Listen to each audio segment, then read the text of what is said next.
What's up mga kuys? In this video, tayo mag-unbox ng nabili natin na frame from TikTok shop.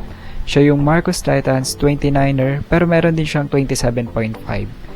May iba't iba siyang variant na pwedeng pamilian at siya ay naka-tapered head tube na with smooth weld na rin. So ano pang hinihintay natin? Tara, i-unbox na natin to.